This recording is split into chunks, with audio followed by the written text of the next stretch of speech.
Hello and welcome to Today in Woburn. I am very excited to continue our election series. Today I have Lou DiMambro with us, who's running for City Council in Ward 6. And we're going to talk all things Ward 6 and your vision for the city. Welcome, Lou. Thank you, Samantha. Thank you for having me. I'm excited. This is my first on-camera interview, and I'm excited. Nice. I love when that happens. I'm a newbie, so be gentle. I'm always gentle. I'm a very nice person. You will, if I do say so myself, right? That was very immodest the way that I said that. But rumor has it you are nice, so okay. I'm really glad that you're here, Lou, because I think one of the things that I really feel fortunate about, you know, all joking aside, is that this show does give us an opportunity for Woburn residents to meet Woburn residents and to get to know each other in a way that is hopefully friendly and welcoming. So let's talk a little bit. Let's begin with why you're running for this very hard job, right? There's a lot of time and a lot of effort that goes into being a city councilor. Tell us a little bit about what's motivated you to put your hat in the ring. Well, I'm third generation Woburn. My family's been in Woburn for 100 years. My grandfather worked for the city. My dad was deeply involved in the city. All of my family has been, my father was born on North Maple Street, was raised on New Boston Street, got married on Evans Street, but resided on School Street. And when he passed, I took over his home. I've been here since '72 when I was born, and I have no plans on leaving. My father's family, my mother's family held this place in high regard. I've been through the whole school system, from the veterans. When they closed it, I was actually fortunate enough to, I was educated then they moved me to the Alta Vista, which I went through 1 through 6, then the Kennedy, then Woburn High School. All the teachers were great. I had some of the funniest moments, in the Kennedy with a lot of the teachers. They were great people. I could go through the whole list, and including, Woburn High. My father, he just loved the city. I mean, and my uncles, important days, are, the St. Anthony's Festival. That was, a big thing for my dad, the Saint, the whole 9 yards. So, and then there was Flag Day and Memorial Day and the Halloween parade. And so, growing up in Woburn, the longest, it's almost like it becomes part of your DNA. And everybody's been really, not only nice, but this is where I learned, how to be me. This is where I grew up. This is part of me, all my friends, my family. And it's time for me to give back. I feel it's time for me to give back. I also feel that there are a lot of things that are concerning, happening in Woburn that, I want to be a part of. I don't want to just be, not in my backyard. I don't want to be one of them. I want to be, proactive, and I want to try to support my neighbors and the residents of North Woburn and my friends. A lot of them are friends, and give back and just be part of it, and not just be somebody that says, complaining this and that. Be that voice that actually is heard and can do something to help my, the residents and my neighbors, as well as my friends. Awesome. Well, thank you. I always tell people that Woburn sort of chose me, not in the same way as someone who grew up here all the time. I temporarily moved to Woburn 28 years ago and never left. And I'm grateful for that, and raised my family here with my husband. So appreciate the way that Woburn can draw you in. So thanks for stepping up. People will draw you in too. They will draw you in. I mean, you start getting in with people, and next thing you know, you're going to different, parades, and, it's just a great place to live. It really is. So it is a great place to live. And I thank you for, starting by recognizing some of the wonderful things that are traditions and things in our city. Let's talk about some of the things that you would like to address. You mentioned that there are some challenges that you don't want to just complain about. You want to be part of the solution. Let's talk about some of those things that are a top priority in your ward. Well, North Woburn, Ward 6, which, North Woburn, that's what we call it, North Woburn. There's a lot of industry. There's, of Woburn slogan, is, industry, with virtue. And, since 1642, we've been an industrial plex with, pig farms and tanneries and this and that. And it's progressed to where we are now. And I live right on School Street. The industrial park is right behind my house. Thick of it. I mean, with, the Woburn Mall and Washington Street and all that. It's busy, and I believe in progress, but progress has to come with balance, and not only with balance, as well as if you're going to allow this to come in, these different ventures and, projects, we also have to kind of have some foresight for the future and say, what impact will this make for, towards the residents, towards our infrastructure, towards our schools? Our schools, they're already taxed. Our infrastructure is taxed. And not in a financial way, it's just overburdened. We went through that, that heat spell, the wires in the transformers, were overheating. That can tell you right there, our power grid it's taxed. I mean, it's coming to max. We just, got off of 3-4 inches of rain. There was a lot throughout the city. The drainage systems, are maxed out. Our water and sewer is going up 15%. I'm against that. I don't feel we should, you should burden that with the residents. There's a lot, the traffic, the noise pollution, the pollution that comes with all of the traffic, bring all of this industry and residential apartments and all this stuff. It really does come down to, overdeveloped, overpopulated. And I just feel smart growth is one thing, that I truly believe in. I believe if you're going to bring this in, it really needs to be just looked at, not from a revenue standpoint, but in a long-term standpoint, for, 10 years down the road, 20 years down, what is the impact? And can we handle it? Not necessarily, can the land handle whatever the structure is? All of it, the whole, encompassing the whole, the city as a whole, with the traffic and everything else. Because when you live where I live, you patterns, when they come out, morning, noon, and night. When to go out on a Saturday morning to go get your, because even Saturdays, because there's a lot of people that come from outside of Woburn that come in, because we get a lot of great stuff in Woburn. And Woburn Village is bringing in a lot of great stuff. And that's going to bring more people in. But we got to be able to handle that influx. And we also got to be able to do it in a way that is not going to, hurt our residents that are here. We're all about growth and progress, and I believe in that. Honestly, I truly do. But along with that, let's not just look and focus on a micro version of that project. Let's look at the overview, how it will impact the city. And it will impact the city as a whole, not just north, but, North Woburn, east side, south, west, because people cut through trying to get to wherever they need to be. Let's talk a little bit about that. So I think that it makes complete sense to have measured growth, right? To evaluate each project and determine where, how will that impact things like school systems and traffic and infrastructure like water systems and, all the things that come with that, our open space and all of those things. What are some things that you hope to do as city council representative to help evaluate new projects as they come in a way that doesn't say completely no to growth, because you've expressed an interest in having growth, but allows us to have a more complete picture of how it might affect us? I think a lot of that has to do with common sense. I mean, if you see that there's 400 units coming in, and we'll just take a 400 unit, residential apartment building. Well, when you say 400, people just see 400. But in that unit, how many bedrooms are there? How many people could be living in there? How many people could be working there? How many, vehicles will be going in and out of that building, that area or whatever, that project?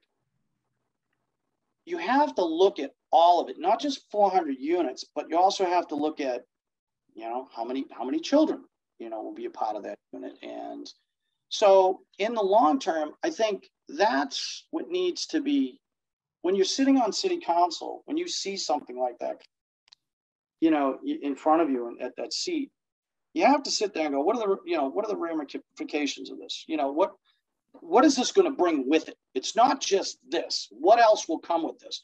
But they're not going to tell you that. The people pitching, you know, that project are never going to say, well, you know, yeah, there's going to be some traffic and there's going to be some of this and that. And, you know, and you have to kind of sit there and realize that with these, you know, proposals comes these other measures. And if you don't have a background in logistics or construction, and, you know, you're not going to realize, you're just going to see it as, wow, building. It brings in all these new residents and that's great. But you also have to look at, you know, what else that will bring. And if there is a burden to that area, and it's better to try to forecast that and be pessimistic, I guess, up front, than wait till it's built and then have all the neighbors, you know, around it complain, be sour about it. Let me ask you a specific, so traffic, I think, is real. We all feel this, right? There's all kinds of traffic. Just some of it is Woburn based. Some of it is people cut through Woburn to get to other places. And, you know, there's benefit to us living at the intersections in 95 and 93, but there's challenges to that too. One of the things that I've heard some folks bring up and talk about is the fact that we don't have any in-city public transportation. So there are buses that will take you to Boston. There are trains that will take you to various places. But if I want to go grocery shopping, pretty much I've got to take my car, or I have to be, you know, someplace to walk. What are some of the things, first of all, do you think that's something we should be addressing? And if so or not, are there other things like that that we might want to take into account as we're looking at balancing growth with lifestyle? I'm always interested in looking at the history of Woburn, and there are some people on social media that post a lot of pictures of the history of Woburn. There were trolley systems, we had trains, we had shuttle systems right here that went from, you know, North Woburn on the Wilmington line, you know, Main Street, whatever, right on down to the south end. And for whatever reason, we got rid of those. And that's when the population was half of what we have now.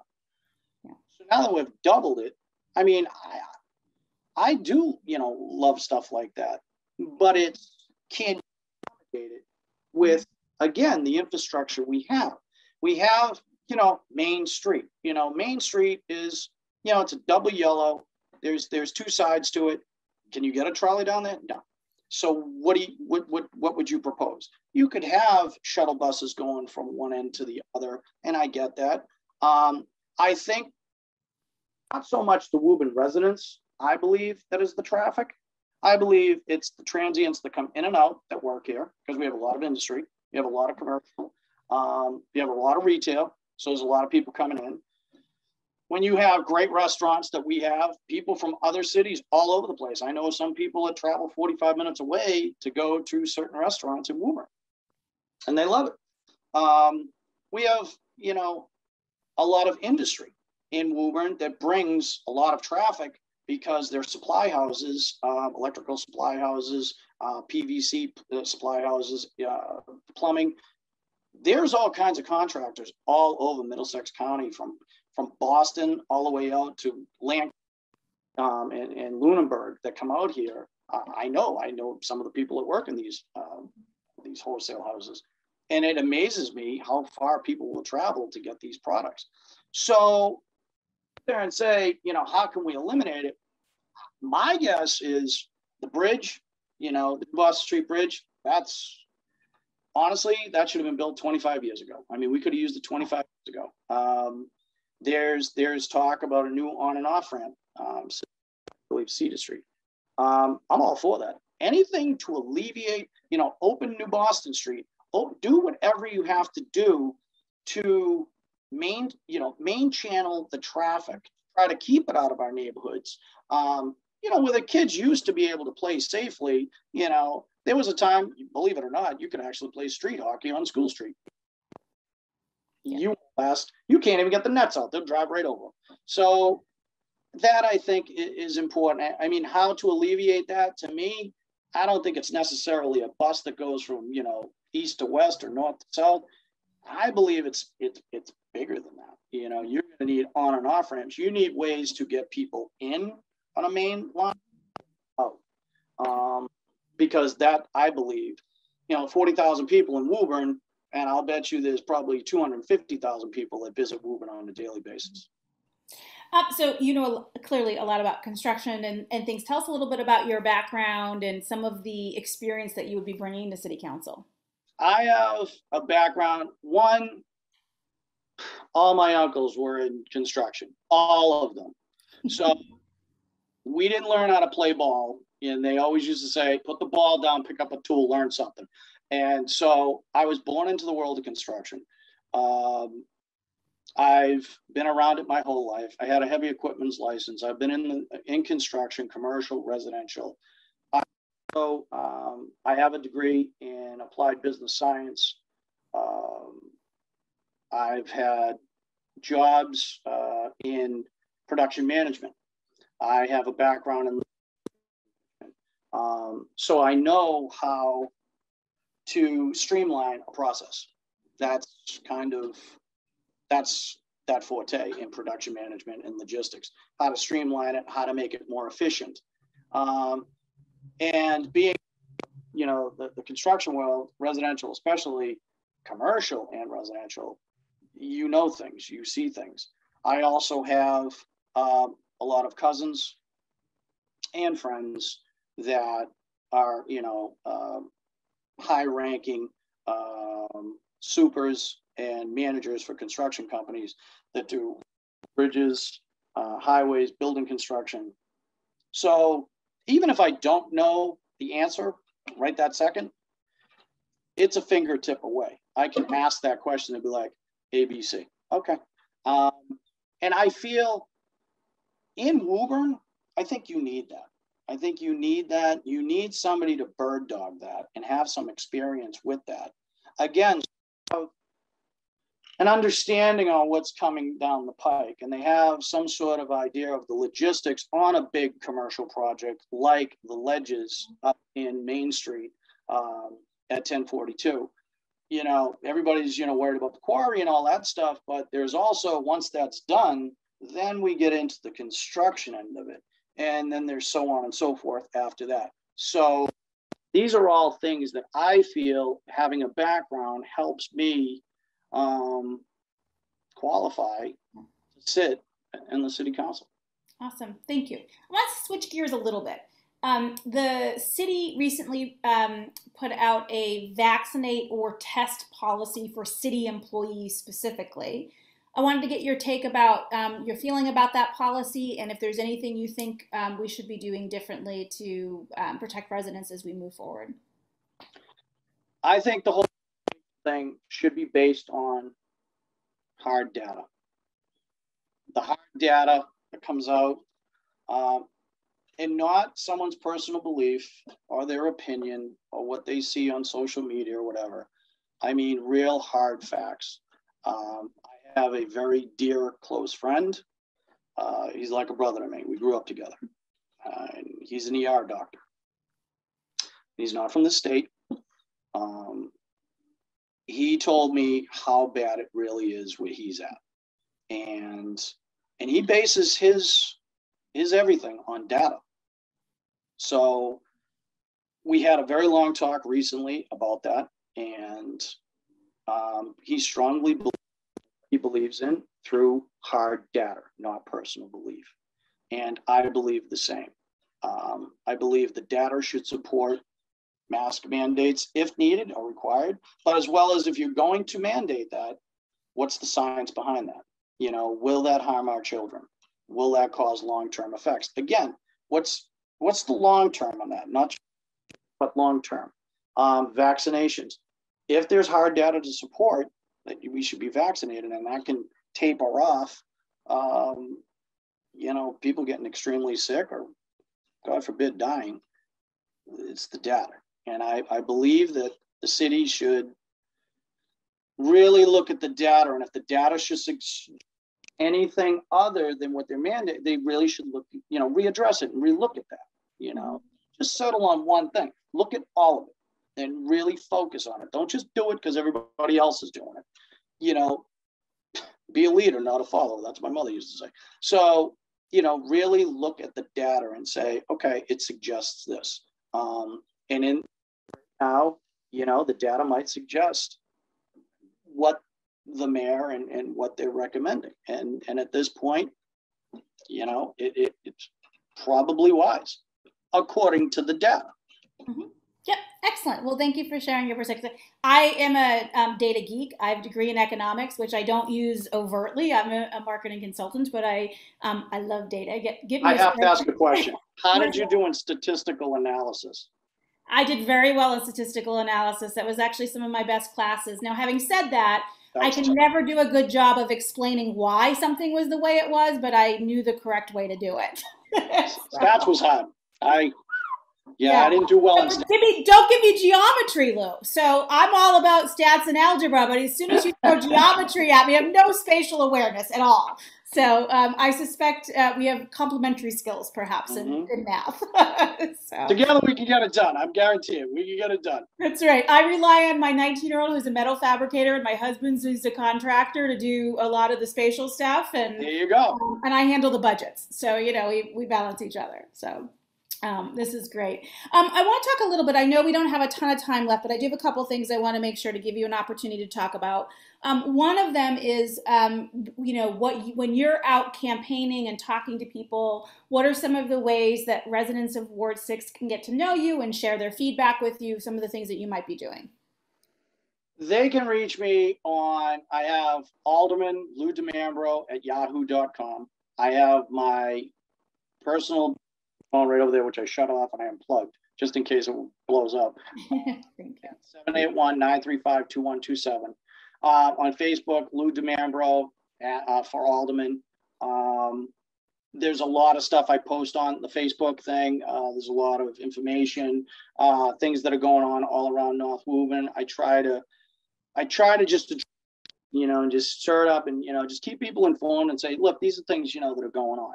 So I talk to a lot of people, constantly buzzing around Woburn, all the different, restaurants and coffee shops and all that stuff, as well as, on social media, in person, conversations. My team's going to be hitting our ground game's going to be pretty intense. We got a lot of great volunteers. And their kids. I mean, I got to be honest with you. Even the kids are like, I want in. I'm like, okay, fine. Come on in. They're future voters. I love kids who are engaged in civic like the kids are all excited, and I gotta be honest with you. It's like, yeah, we're getting the hubby too, because you need to walk more. You know what I mean? We can all walk a little bit more after this last year. Everybody wants to kind of lend a hand, which is good. And there's a little bit of a health aspect to it for some. I apologize, boys, but these things happen. That's all Lou. I didn't say that. I didn't tell you need to walk. So that's awesome. Pizza, no bueno. But it's going to be fun. Looking forward to the next few weeks. And it's tough. Everybody's coming off summer. Everybody's had a great summer. It's been really hot. Everybody's enjoyed themselves. And we kind of figured this, pretty well. So I'm looking forward to it. I'm really looking, forward to talking to a lot of people that, I haven't spoke to, and just getting out there and just hearing, honestly, what a lot of people are talking about. And I know I'm going to hear the same points, the same bullet points from a lot of people, and again, that's why I'm running, because there's enough chatter out there, and it's time, somebody sits on the council and says, look, we got to pay attention, because there's a lot of people and they're all pretty much saying the same thing. So it's time to address it. I love it. One last question I want to ask. Well, I won't guarantee it's my last question. So you may say something that I have to ask one more, but this should be the last question I ask you. I have tonight's winning lottery numbers. Yeah, I should have thought of that question. I did not. My guess is you might not be running for city council if you had those numbers. You might solve the It's problem. not a possibility. You know, I really firmly believe that all government is important at lots of different levels, but local government has such an immediate and direct impact on our day-to-day lives. And I really appreciate the people who step up to serve our communities. Don't always agree with everybody all the time, but I know how much work it is, and I'm really appreciative of that work and how much they care. Who is someone in local government that you admire and that you hope to take some lessons away from? I'm going with two. And I thought about this because I've watched prior interviews, and I said local government, and I would say if I had to stick it, just and keep it right with Woburn, our first mayor, Mayor Francis Johnson, our first mayor. I believe there's 12,000 people, and that takes courage.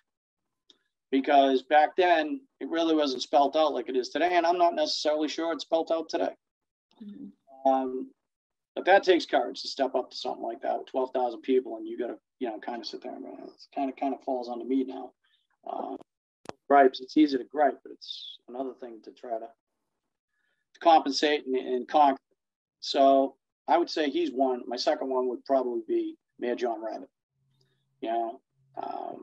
He's a great guy. He's a good person, but he also held that office for a long time, and that takes courage too. That takes courage and fortitude, and that I respect, because when you can hold that, so many people believing in you and putting you back in that corner office, over and over, I think that's important, because I think that not only speaks about, the city, in general, but it has a lot to do with the man that sits in that office, and, probably has a lot of sleepless nights, thinking about this, that, other thing, and worrying about. If I had to throw two names at you that I respect, it would be those two. I know Scott, he's coming up on possibly breaking, that record, but those are the two men that I would say right now that I do respect, and I'll probably respect well into the future. Awesome. Well, Lou, thank you for sharing that. Unfortunately, both of those folks were termed long before my time here, but I've heard lots of great things, and I'm so appreciative you took the time to chat with me. Thank you so much. And as always, Woburn, please continue to take good care of each other. Thank you, Samantha. Awesome.